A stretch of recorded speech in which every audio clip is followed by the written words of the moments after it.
Sangareddy bypass రోడ్డులోని బాలాజీనగర్లోని శ్రీవెంకటేశ్వర హరిహర క్షేత్రంలో ముక్కోటి ఏకాదశి పర్వదినం పురస్కరించుకొని ఉత్తర ద్వారం ద్వారా శ్రీవెంకటేశ్వరుణ్ణి దర్శించుకుని ప్రత్యేక పూజలు చేసిన చైర్మన్ నిర్మలజగ్గారెడ్డి. పూజా కార్యక్రమంలో తోపాజీ అనంతకిషన్, కౌన్సిలర్లు వెంకటరాజు, ఉదయ భాస్కర్, నాగరాజు మరియు ఆలయ కమిటీ సభ్యులు అనిల్ కుమార్, శ్రీనివాస్, శివకుమార్, మధుసూదన్ రెడ్డి, అంజయ్య, వెంకటేశ్వరరావు, విజయ్, శేఖర్, శకుంతల తదితరులు పాల్గొన్నారు.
ఈరోజు వైకుంఠ ఏకాదశి.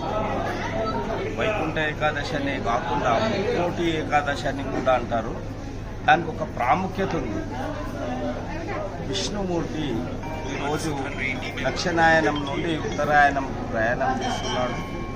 అయితే సూర్యుడు దక్షిణాయనంలో పడుతున్న తర్వాత ఈరోజు మేల్కొని ముక్కోటి దేవతలను తోడు తీసుకొని కలియుగంకు ఇచ్చేస్తారు.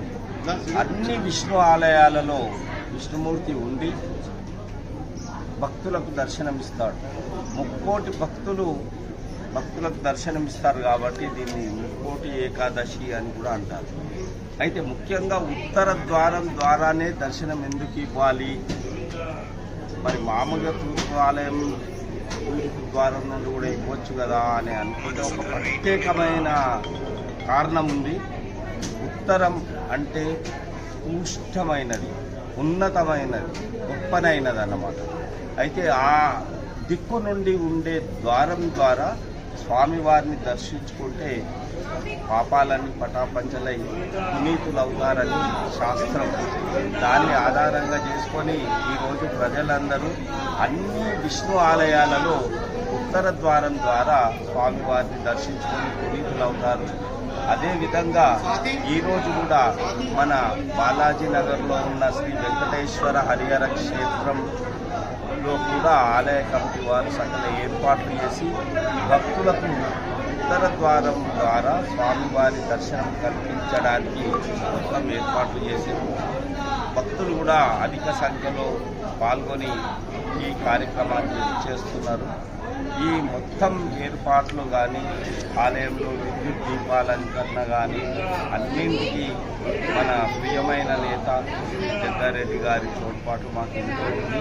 వారి అండదండలతో ఈ కార్యక్రమాన్ని మేము చాలా దిగ్విజయం చేస్తున్నాం.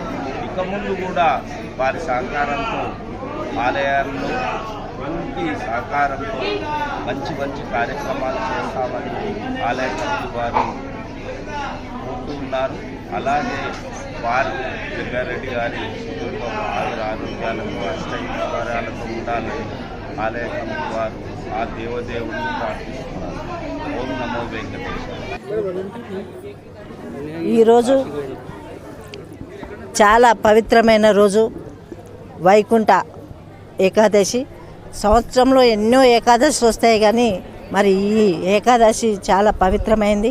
ముఖ్యంగా ఈ వార్డు కౌన్సిలర్కి, మిగతా కౌన్సిలర్ అందరికీ, మరి డిస్టిక్ లైబ్రరీ చైర్మన్ అంజన్న గారికి, మరి ఆలయ కమిటీ సభ్యులందరికీ, భక్తులందరికీ కూడా ముందుగా వైకుంఠ ఏకాదశి శుభాకాంక్షలు తెలియజేసుకుంటూ, మరి ఈ ఏకాదశి రోజు మరి దేవుణ్ణి మనం ఉత్తర ద్వారం ద్వారా దర్శనం చేసుకోవడం జరుగుతుంది. అది పవిత్రత ఏంటంటే ఈరోజు ముక్కోటి దేవతలు కూడా మరి భూమి మీదకి వచ్చి ఆలయంలో ఉంటారని మరి మన పురాణాలు చెప్తున్నాయి. కాబట్టి ఈరోజు దర్శనం చేసుకుంటే ముక్కోటి దేవతల దర్శనం జరుగుతుంది. మన పాపాలన్నీ పోతే మనం తెలిసి తెలియక చేసిన అన్నీ కూడా పోయి మనకు పుణ్యప్రాప్తం జరుగుతుందని మరి మనం నమ్ముతూ ఈరోజు పెద్ద ఎత్తున మరి ఈ బాలాజీ టెంపుల్లో మరి భక్తులు రావడం, మరి అందరూ కూడా దేవుడు మంచిగా ఆశీర్వదించి ఆరోగ్యాలతో అష్టైశ్వర్యాలతో ఆ దేవుడు ఆశించాలని మనసారా కోరుకుంటున్నాను.